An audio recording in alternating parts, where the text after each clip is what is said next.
Good morning, everyone. This is Jason Schwartz. It's Monday at 11, and we're here at the Neutral Zone. Welcome. Please allow me to introduce myself. I'm a man of wealth and taste. I've been around for a long, long year. So many men sold away. And I was around when Jesus Christ had his moment of doubt and faith. Made damn sure that Pilate washed his hands and sealed his face. Pleased to meet you. Hope you get my name. But what puzzling you is the nature of my game. Oh, hello, everyone. This is Jason Schwartz. We are on KAKU 88.5 FM, the voice of Maui. I'm Jason Schwartz here with a great guest today. We have an acupuncturist extraordinaire here on Maui. I say extraordinaire, I sound like Major Garrett from CNN. But Michael Howden, welcome to our show, Michael. Thank you, Jason. Michael has been an acupuncturist for many years. How many years? More than 30. More than 30 years. And so many of you, when I say that name, you go, what? Either you tell me you're going to him or you've gone to him. Acupuncture over these last 30 years has really accelerated into the consciousness of America, yes? Oh, it has indeed. Yeah. And over those 30 years, I bet that you've had a few critics along the way of all kinds. Well, people generally have no experience other than what they read in the newspaper. Obviously, different things that you saw on PBS, like Bill Moyer's show and things like that, where they talked about Qigong and Qi and like that, with David Eisenberg. I thought was, a useful introduction. This is many years ago? Well, I think back in the 80s somewhere. Oh, that's the 1980s for all you young guys. This is now 2019. So experience in America when he was talking about an introduction in the 80s. So let's count with us. So that's 40 years ago maybe. And even then, it was somewhat controversial. I got married in 1978 to a young lady in Los Angeles, and she went to California Acupuncture College in Westwood. That only lasted a couple of years, and anyway, long story short, I've known acupuncture for a long time, and I've seen incredible gains.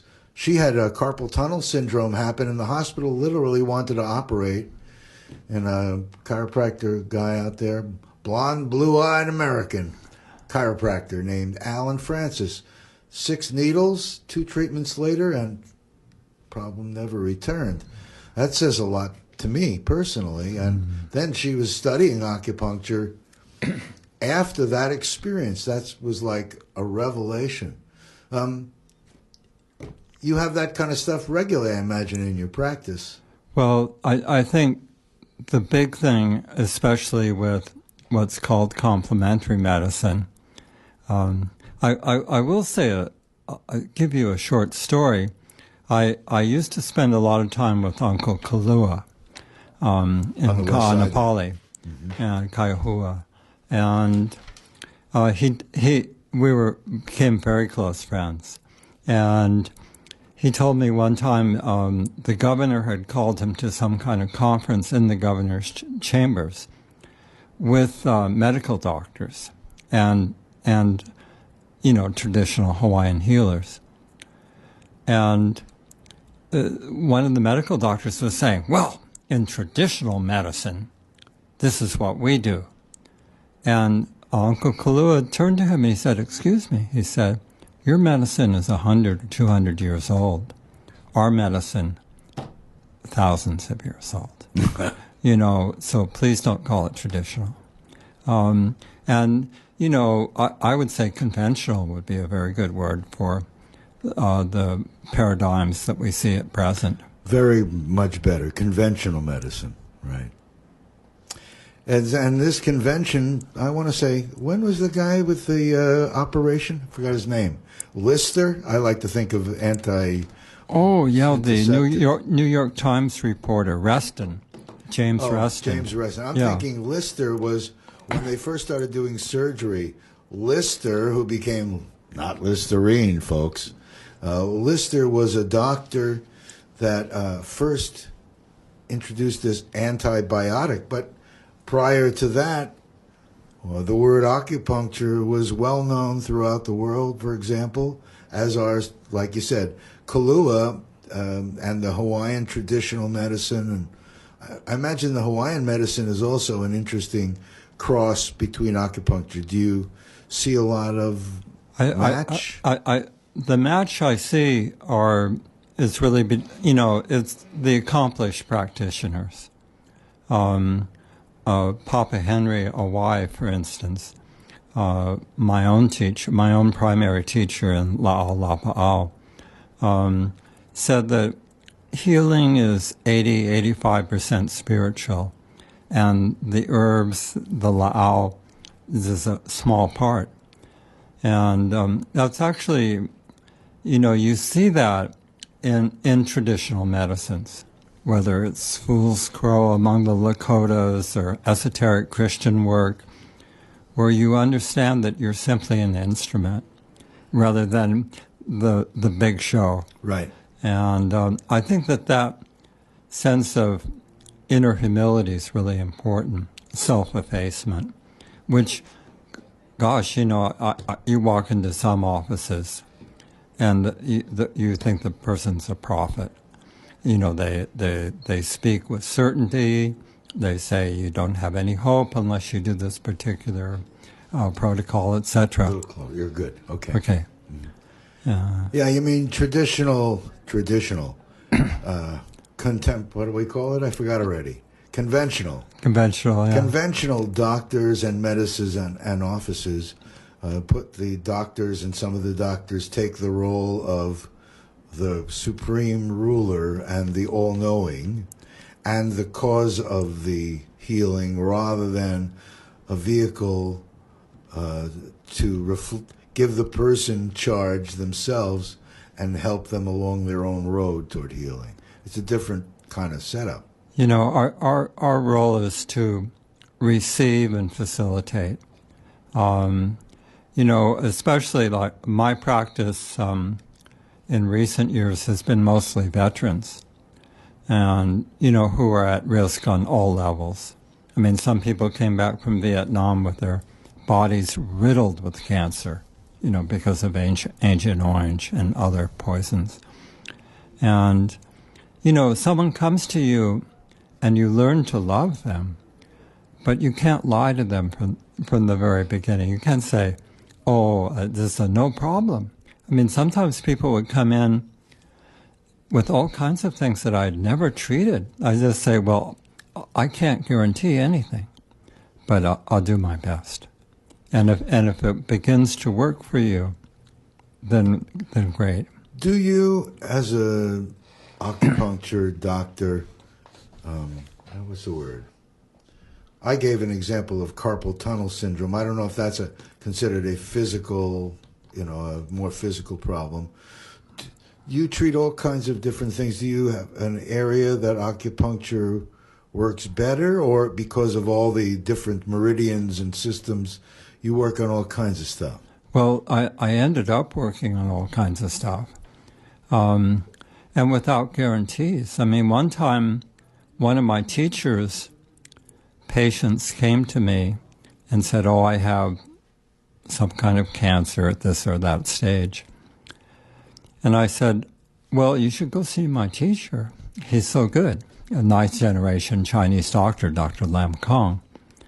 And she said, no, I'm guided to see you or going whatever. Going to radiation land. And so I gave her a pack of herbs, and I said, this will take a while. And, I expect it would take at least a year and a half, at least, and if we're successful.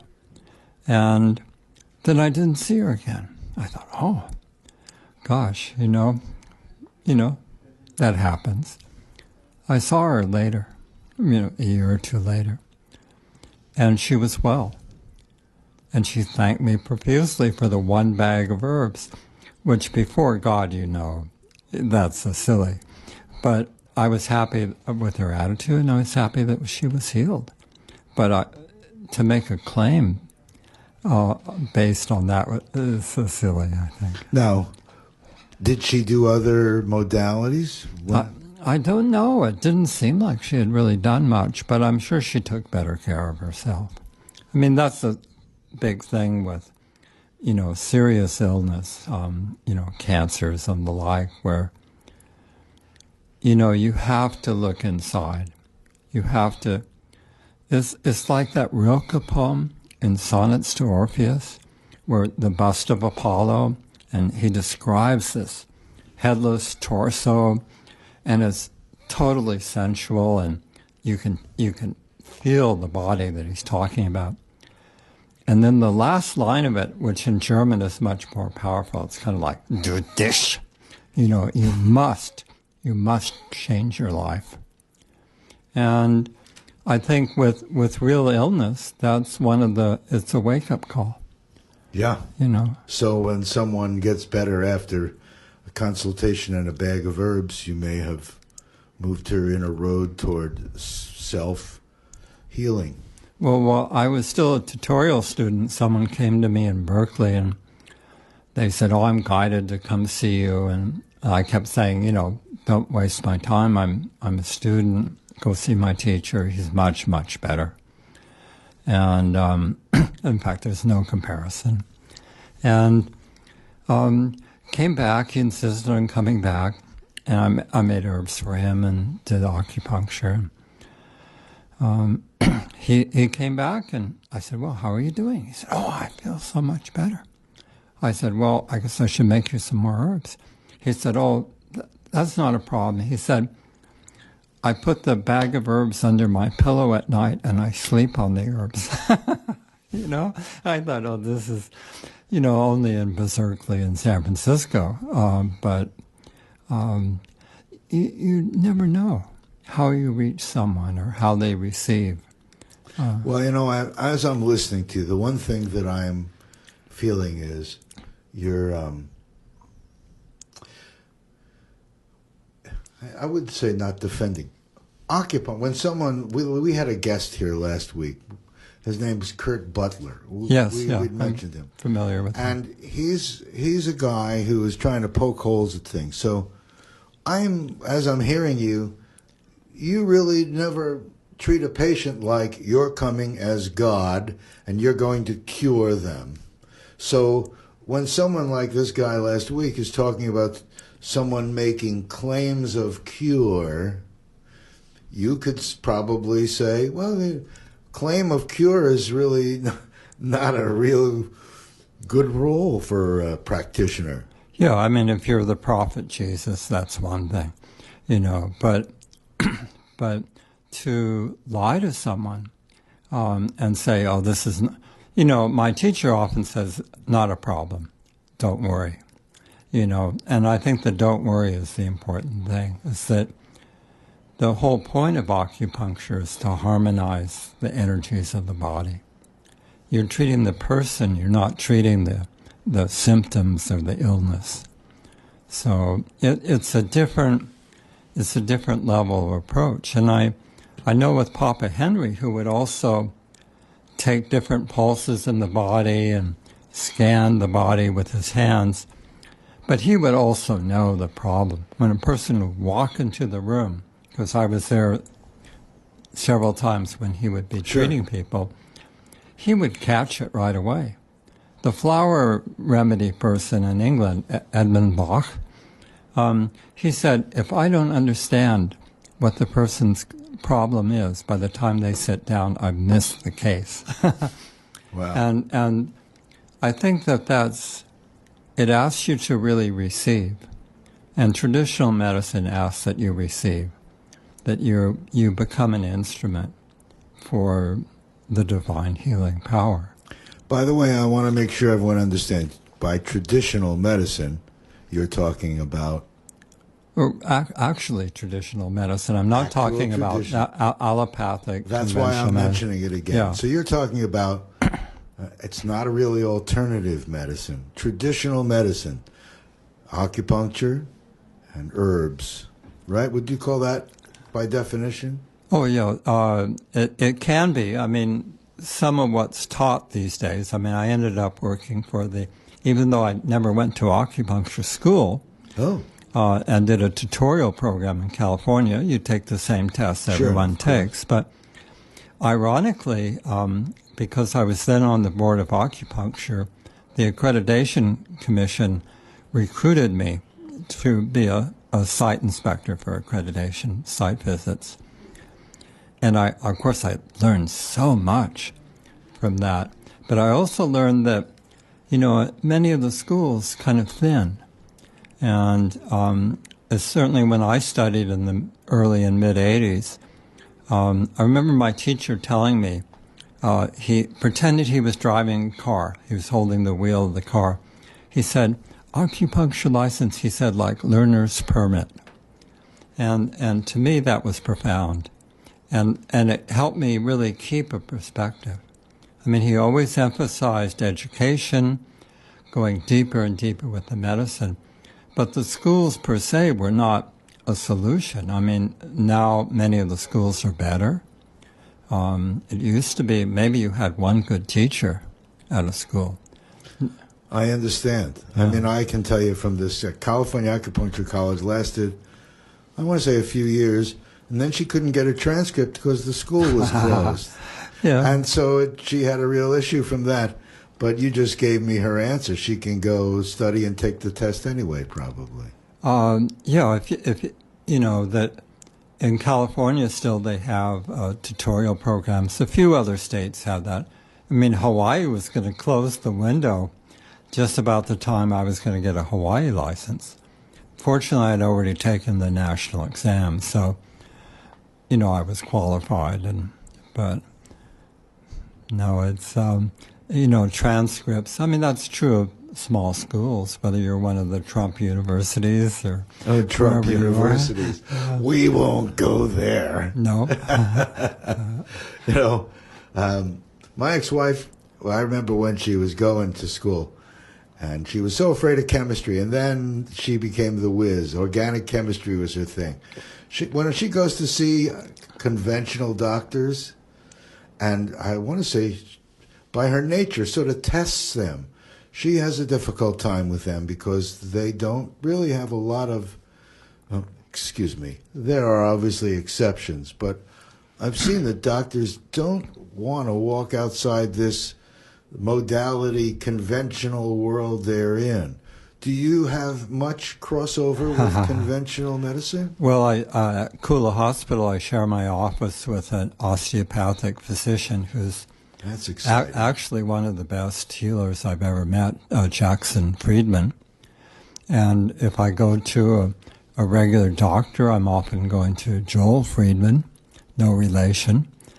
But they both have an openness and a fluidity and a depth of understanding and compassion that sometimes you just don't see. I mean, I meet so many people, and let's say they have cancer or something like that. They basically received a death sentence. Unless you do this, you'll die. Well, we die anyway. That's not as if there's such a thing as death. But, talk to Bodie B about that. That's right. We'll have Bodie on, but he has his own show, Death Tracks. He's non-competitive. Right, of course. Yeah. But that's a subject. But death aside, people come to you. Do you find that many of your patients come on the heels of conventional medicine giving them that kind of a sentence? Or you have patients for all kinds of stuff? Well, I remember one veteran whom I really love. His name I can't mention, but just HIPAA stuff. But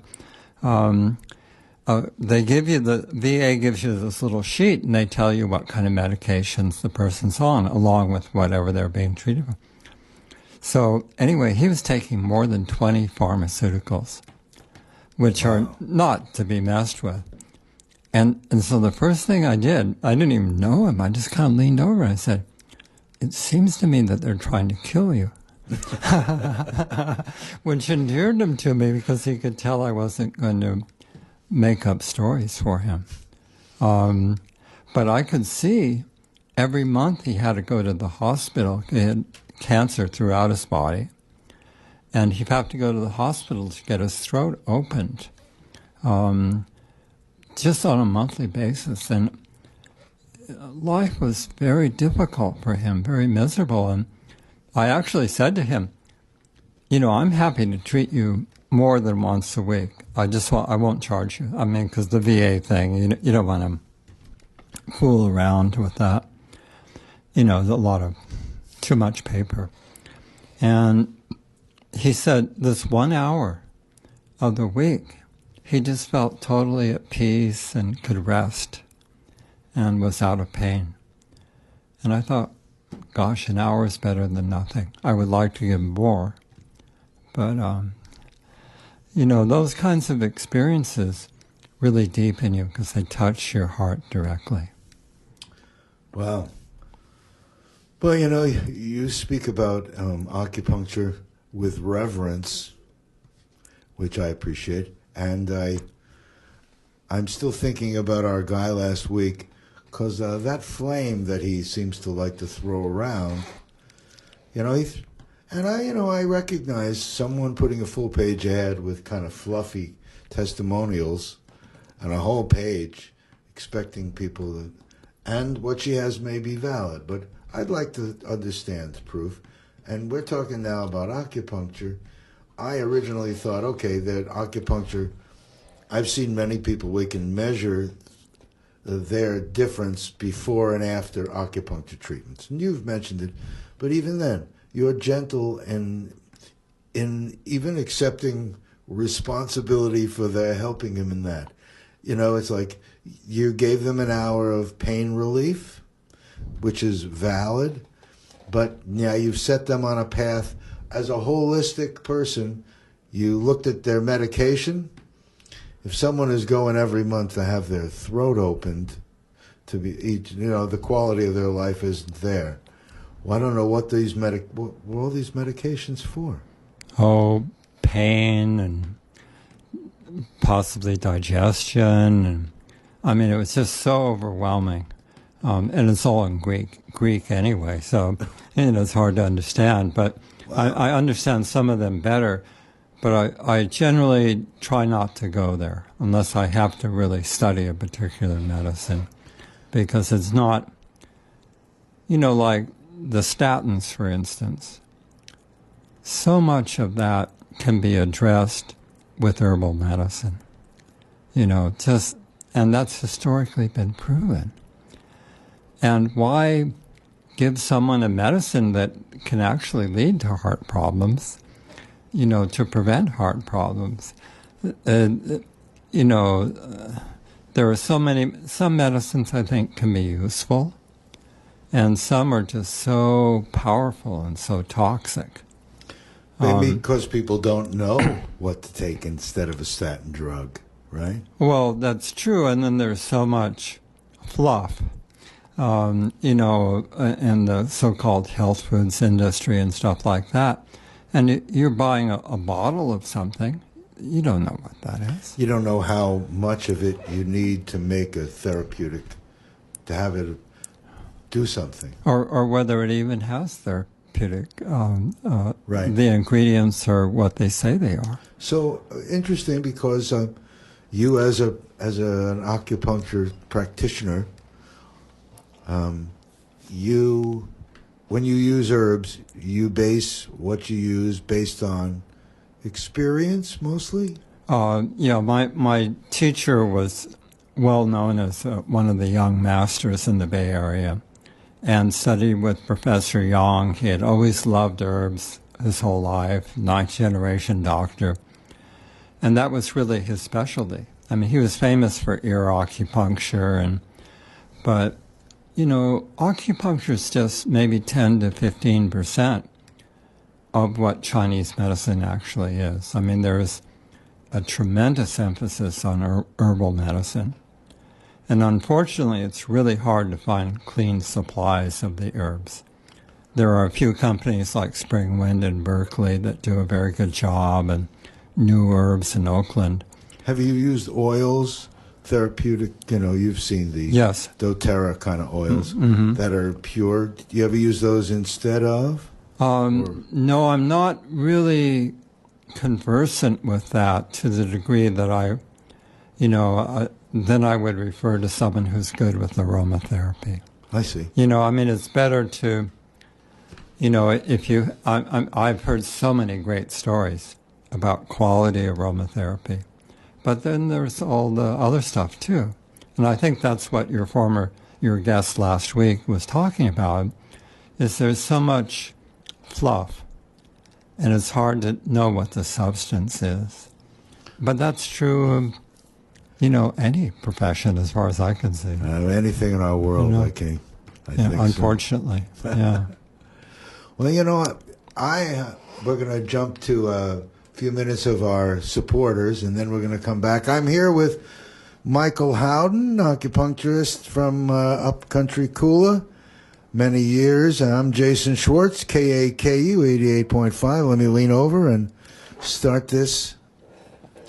The Neutral Zone, with me, Jason Schwartz, would like to thank Maui Arts and Music Association, Dreammakers Foundation of Maui, for their support. Since 1991, with hundreds of television shows and their MauiArtsandMusic.com website, they have championed self-sustainability on Maui. The Neutral Zone is heard live Mondays at 11 a.m.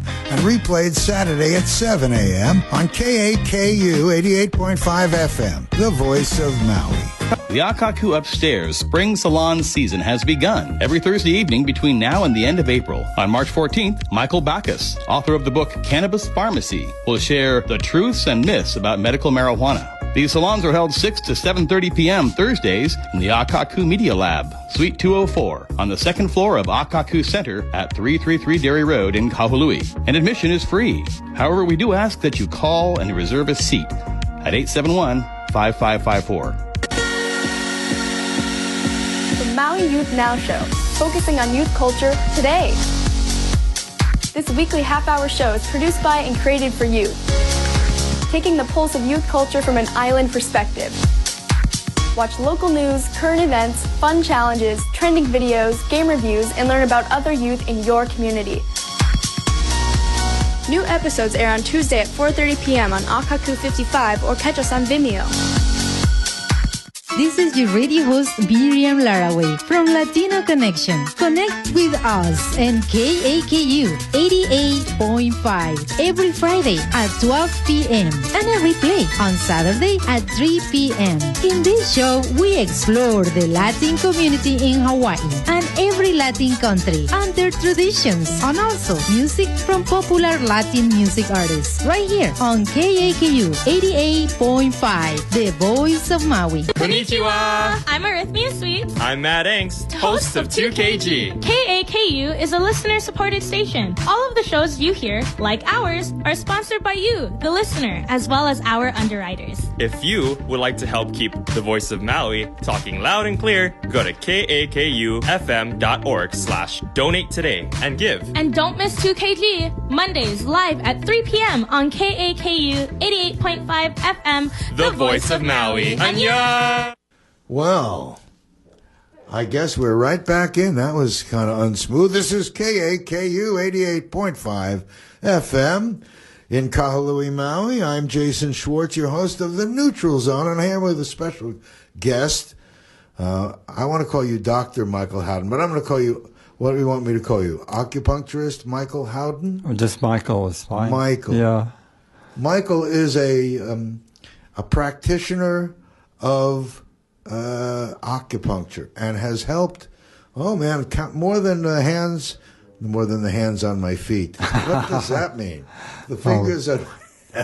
Yeah, it can be confusing, all this stuff. Well, you have been a name on my mind and in my thoughts when I asked my ex-wife about acupuncturist, or she brought it up for a couple of people. Your name comes up. When I speak to other friends, your name comes up. So I hope that people that don't know Michael Howden will know him. Do you want people to call you if you?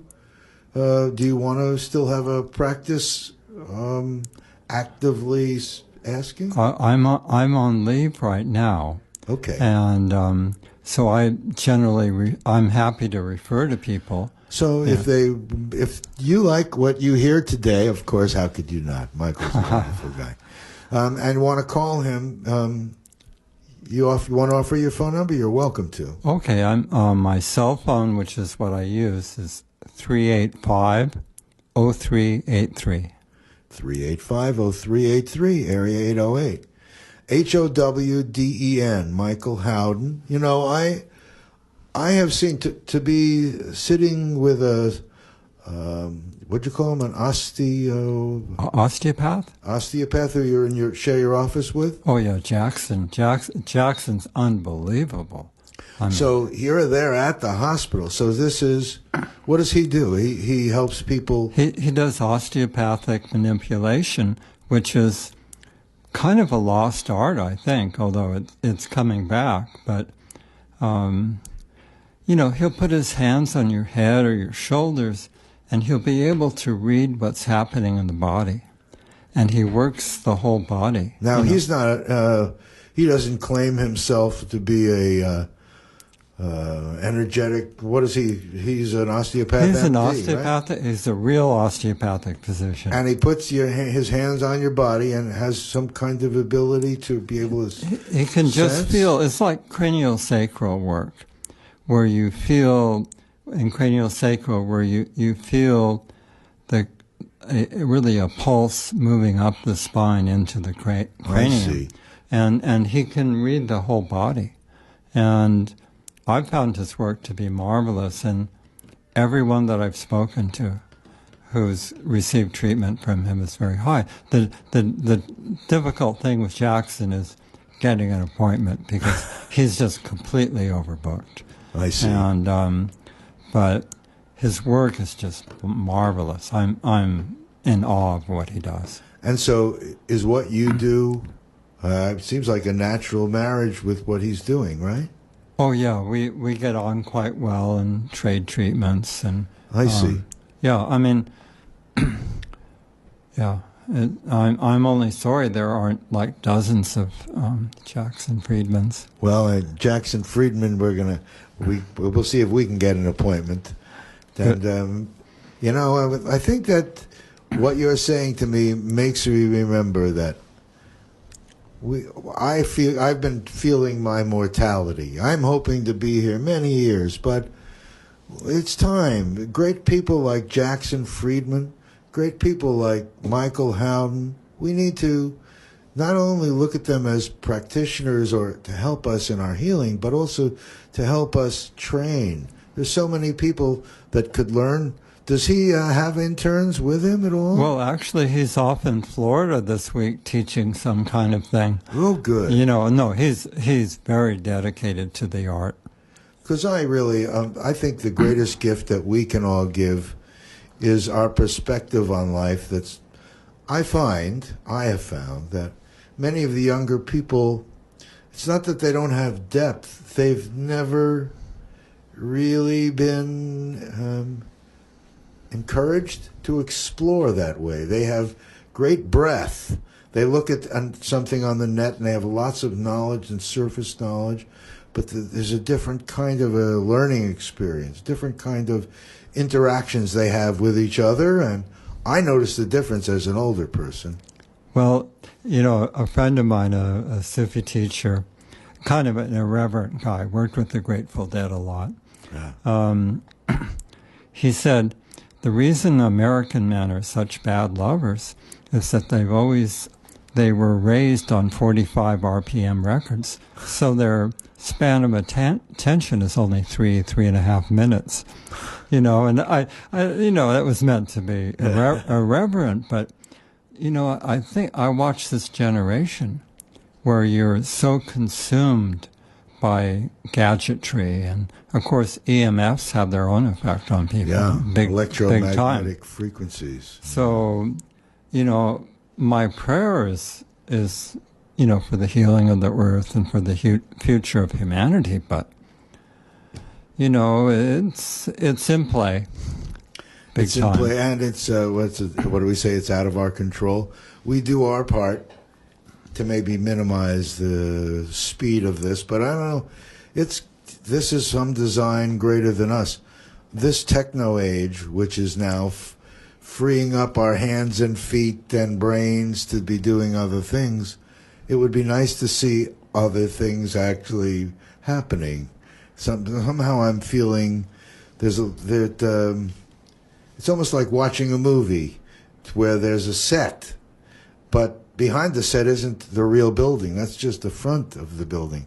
That's what I somehow get, that the younger people aren't really having a chance to put in roots and do some deeper things because technology is making it easy for them. And so some of those basic skills, someone told me they don't teach how to do cursive writing in school anymore. Yeah, most people print, yeah. That's like or just shocking use the to me. thing. Yeah. So that was a bit shocking. Is that right? Really? Oh, yeah, people, Wow. my son is a whiz with his keyboard, and his printing is legible.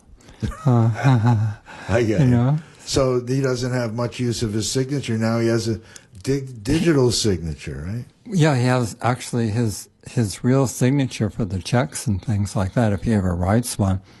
It's very stylized. It's it's better than most physicians, but still. That's a funny line. I don't know why doctors have gotten that reputation. Do you? Oh, because they just have to fill out all the stuff all the time. And they're so busy, so they just scribble? Yeah, scribbling. Whereas like in Chinese medicine, your calligraphy is seen as reflective of your moral stature, your character. Oh. So you see someone, their calligraphy is not so good, you careful. That's very funny. When I think of the world now, and as I'm sitting, I can see I'm guilty.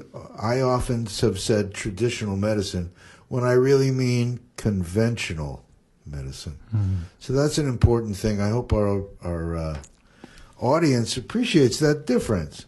Traditional meaning by tradition, by experience and practice.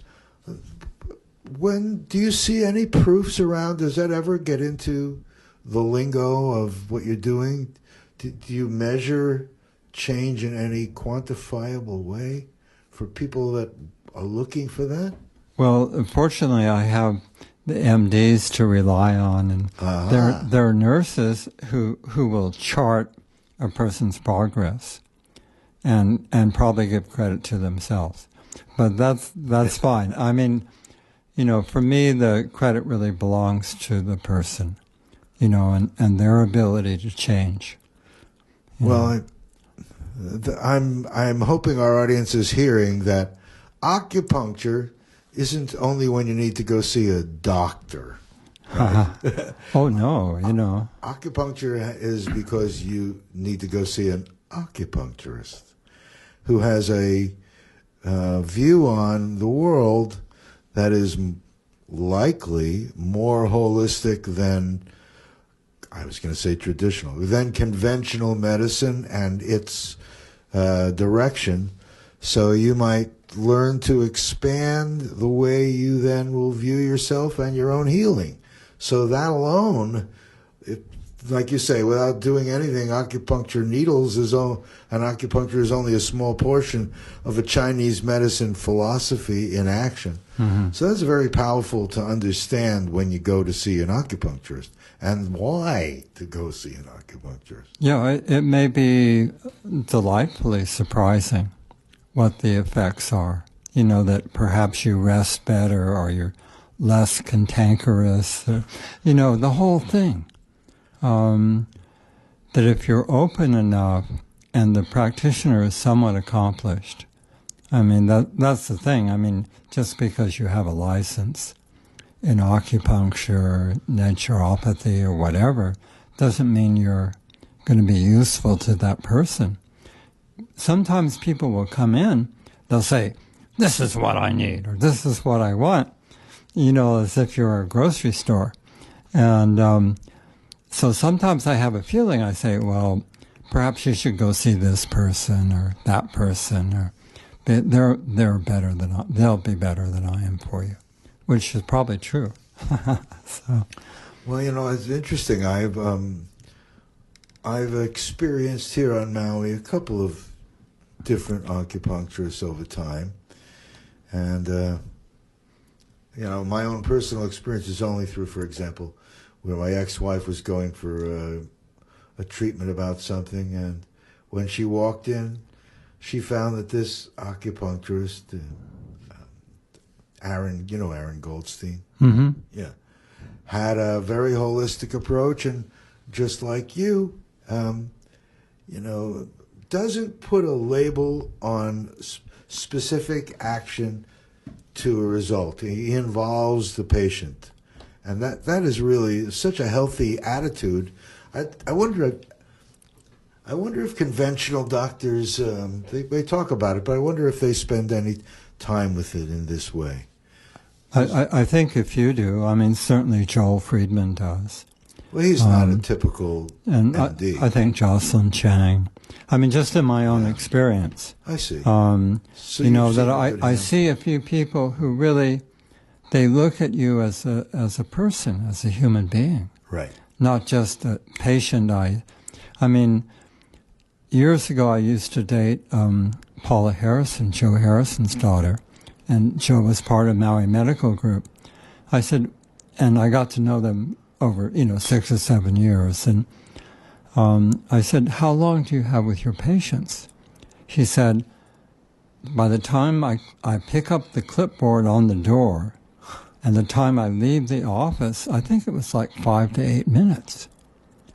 Wow. I think that's very difficult. 5 to 8 minutes, and that was, allergy work. It's a lot to look at in those days. Oh yeah. So. Have you found that technology has helped you in some of that discovery, or do you still find that manual has different kind of aspects that you prefer? Oh, there's nothing like the taste of the person directly. Sometimes I'll palpate and I'll feel different things in the body, but it's like that Dr. Bach, it's like you get a taste of who the person is when they come into the office. Sometimes the phone call, just how they approach you. And then that will change over time, maybe even in just the one treatment, that all of a sudden you see a new person, or they open to you and they trust you a little bit more, and they open to you in ways they haven't opened before. Wow, we're here again with Michael Howden, acupuncturist from upcountry Maui. I am, as I'm listening to you, I'm thinking, boy, many of our audience who's never had a chance to spend more than 5 to 8 minutes with a doctor, we're spending some quality time. I'm thinking that this kind of delivery you're sharing with me is kind of the meat of your practice. Like you say, it is the discovery through sensing the person that then you do a treatment based and a physical treatment, but this whole thing is a treatment. Whereas a doctor spending time with you, he's in the room with you, and he's got to do it all his discovery and his delivery in 8 minutes or less. Well, now, I notice now some doctors will take longer, 15, 20 minutes. We have a shortage, I'm sure, of doctors these days also. Oh, boy. How about acupuncturists? Shortage of acupuncturists? I don't think so. My friends in California complain that there's an acupuncturist on every street corner. Oh, really? Which may be true, I spent time in San Francisco in the Mission District and just walking the Mission District. Up in the, above the Mexican restaurants, there might be 10 acupuncturists. No kidding. Wow. They're everywhere, So, but here on Maui, but I'm hoping that our audience is recognizing acupuncture in a different way than, I often hear about if someone's in pain, they say go to see an acupuncturist. That's where you're going to get relief from pain if you can't ingest pain medication. People that are on restricted medication that are in pain, I imagine you had success in helping people relieve pain. Can you do things for general ache? Well, it depends what the ache is, and how deep-seated it is in the person. Sometimes how you live condemns you to different things. I mean, people are under such pressures. It's a challenge, life these days, to find peace, to just be at ease, and even to trust your partner sometimes, because there's so much input all the time going on and different challenges. So that to me speaks buckets for acupuncture and for the kind of treatment that might happen through acupuncture. And I'm thinking of it more, I think of it in a more general way. Like if someone might go to, in conventional medicine, they have specialties. And all those specialties somehow come together, I guess, somehow. Maybe they come together on a chart, but there's not a lot of, again, I don't know that, but there doesn't seem to be a lot of collaboration between practitioners. I know at Kaiser, I've been told by doctors, they actually have time where they do review cases together and put things up between different doctors to try to come up with a more holistic look. I was happy to hear that. Yeah. But I hear it as a different kind of a way, though. Separate out in conventional medicine, maybe because financially it makes more sense to have separate pockets. Excuse me. Yeah, I'm mostly around GPs, Dr. Swoboda and Dr. Poliona up at Kula Hospital, who are both very compassionate, caring, deep physicians. And I also, one of the reasons I've stayed at Kula Hospital is I like the atmosphere. It's really a community hospital. I mean, even though it's presently run by Kaiser, the Kaiser people seem amenable to the way we've been working for years. And we're trusted by the community. That's when Carrie Miller was the medical director up there, it was really her ministry. Good Catholic girl, and she really saw the model of the prophet Jesus, as her model. And she'd be available day and night, to help people. And she's the one who brought me in the very beginning, for which I was really thankful. She, at one point, said, "Oh, yeah," she said, "you're the first, complimentary practitioner to have hospital privileges in Hawaii, to actually be working at a hospital." I wasn't part of, I wasn't employed by them, but I was their guest. Well, I noted it, like I say, as I go to Kula Hospital to visit friends, I'm happy to see that you're there. I mean, it was really, to me, I thought, wow, this is really a good model, a blending of what do you call it, complementary medicine? Yes. So it's conventional and complementary versus traditional and Western. Can I call it Western medicine? Well, yeah, it's Western to a degree. I mean, of course, when the allopaths came to power, they suppressed the homeopaths. That's historically known. Do people know what the difference is? An allopath is someone who practices medicine with what? Largely pharmaceuticals or surgical intervention or chemo, and but tremendous reliance on pharmaceuticals. And a homeopath is? They take a very, very small, I don't know what's really called, a witness of a particular element, and then you take different levels of dosage of basically a sugar-coated pill, and that can have profound effects. So that's interesting. So to I look at that as allopathic is heavy pharmaceutical-based case, conventional Western medicine, all those good descriptions, and whoa, I forgot already. Homeopathic, quite different. What is the other C word? Oh, complementary. Look at this. Yeah. Complementary. It's early, and it's Monday. Oh, it's Monday. That's good. Yeah. But in complementary medicine, it's a totally different approach where a small amount can make a profound difference. That reminded me of what I was sharing with you privately about HHO hydrogen. Mm-hmm. That someone realizing that this hydrogen is so small, it is one on the periodic chart, and it's selective antioxidant. It's not just an antioxidant. It knows whether to combine or not based on processes going on in your body.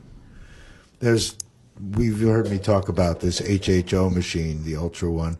You'll hear me talk on another show, but here's another example. The honoring of the micro, the small unit that can get everywhere to heal. That's so profound of a difference.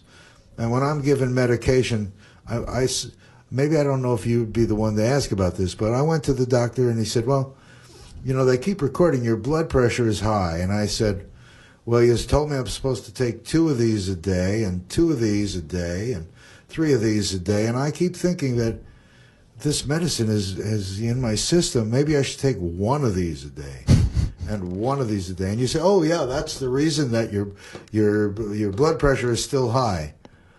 I would like to think that I could find through